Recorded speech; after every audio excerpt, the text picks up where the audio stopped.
আমাদের বারান্দায় মানি প্লান্টের গাছগুলো এবার বর্ষায় প্রচুর লতিয়েছে।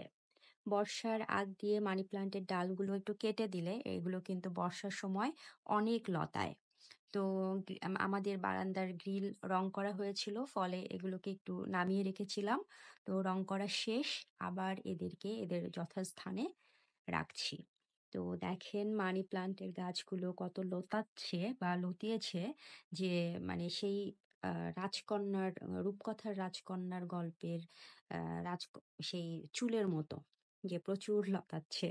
মানে চুল এত লম্বা যে বিল্ডিং এর নিচে পর্যন্ত, রাজপ্রাসাদের নিচে পর্যন্ত চলে যায়, যে চুল বেয়ে বেয়ে আর কি কেউ উঠতে পারে উপরে।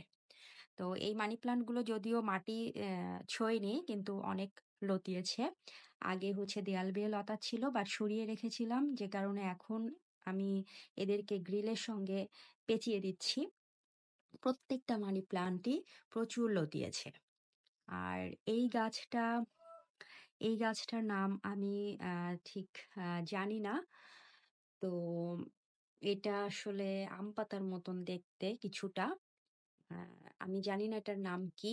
তো কারো যদি জানা থাকে এই গাছটার নাম, কমেন্ট বক্সে অবশ্যই জানাবেন। আর এটা হচ্ছে থাইল্যান্ড মানি প্লান্ট। মানে নার্সারি থেকে যখন আমি নিয়েছিলাম এই গাছটা, তখন এটার নাম বলেছিল থাইল্যান্ড মানি প্লান্ট। এটাও ১ম দিকে কিন্তু বেশি বড় হচ্ছিল না, কিন্তু এখন দেখছি যে প্রচুর লতাচ্ছে। আর এটার ডাল, পাতা এত নরম যে হাত দিয়ে একটু টাচ করলেই অসাবধানতায় ভেঙে যেতে পারে। তো এটার পাতাগুলো একদম মনে হয় যেন মোমের প্রলেপ দেওয়া, এরকম। তো মানি প্লান্টের গাছগুলোকে আবার রেখে দিচ্ছি এদের জায়গা মতো। কেমন লাগছে দেখতে জানাবেন। আর যে গাছটার নাম জানি না, সেটার নামটা কিন্তু জানাতে ভুলবেন না। আমাদের বাড়িতে বেশ অনেকগুলো মানি প্লান্ট আছে। এগুলো তো শুধু বারান্দার গুলো দেখালাম আজকে। এছাড়াও ছাদে এবং বাগানেও কিছু মানি প্লান্টের গাছ আছে। মানি প্লান্টের গাছ আমার খুবই পছন্দের। এটা আসলে আমার অনেক আগে থেকেই খুব প্রিয় একটা গাছ, লতা গাছ। লতানো গাছগুলো আমার সবসময়ই খুবই প্রিয়। তো মানি প্লান্টও তো সেগুলোর মধ্যে অন্যতম।